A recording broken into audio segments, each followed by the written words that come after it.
असं सुद्धा या दरम्यान म्हटलेलं आहे। एकंदरीत आपण जर बघितलं तर कुंकू पुसणाऱ्यांना हा धडा जो आहे तो शिकवला आणि त्यानंतर काही महत्त्वाच्या ते होऊन दे ना, नंतर बोलू का? नाही बोल, चालू आहे. डिस्टर्ब होतं. काय काय पाहिजे? अरे लिंक तुटते बोलताना, दरवाजा वाजतोय तो. दरवाजा उघडून ठेव.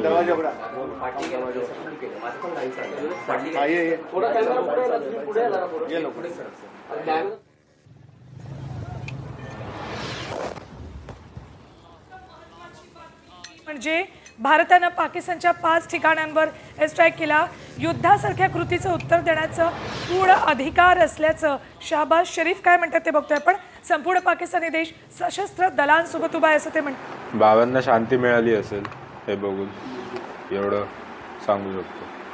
ज्या पद्धतीनं तुमच्यासमोर फॅमिलीवर अटॅक झाला होता, त्यावेळी हे सगळ्यांनी ज्या पद्धतीने विचारलं होतं, परत कुठलीही दया दाखवली नव्हती, त्याच पद्धतीचा हा हल्ला असं म्हणता येईल। बरोबर आहे, त्यांनी आम्हाला काही म्हणजे माझा एक मामा होता, तो फक्त एवढं बोलत होता की आम्हाला जाऊ द्या, त्याला काही दया न दाखवता त्याला सरळ शूट केलेलं। सेम माझ्या दुसऱ्या मामाला आणि नंतर माझ्या बाबाला पण त्याच प्रकारे हे काल रात्री त्यांनी मिशन सिंदूर म्हणून एअर स्ट्राईक केलेली आहे।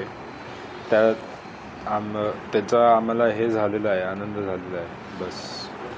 एकंदरीत पाहायला गेलं तरी जे आतंकवादी त्यांचे हब आहेत, जिकडनं आतंकवादी निर्माण करून हे पाठवायचे, अशाच याला टार्गेट केलेलं आहे।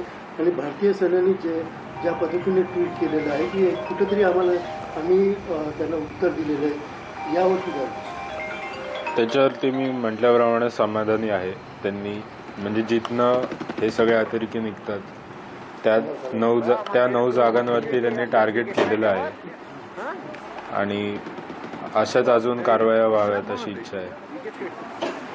जो आपण जर पाहिलं असेल की आता ही फक्त सुरुवात आहे, अजूनही अशा पद्धतीचे हल्ले केले जातात असं देखील भारतीय सैन्याने स्पष्ट केलेलं आहे। पूर्ण दहशतवाद संपेल अशी मोहीम चालवली पाहिजे।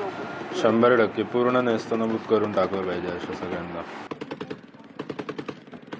लेले कुटुंब त्यांची प्रतिक्रिया, खरं तर लेले कुटुंबातील आपण पाहतोय त्यांचे जी प्रतिक्रिया येत होती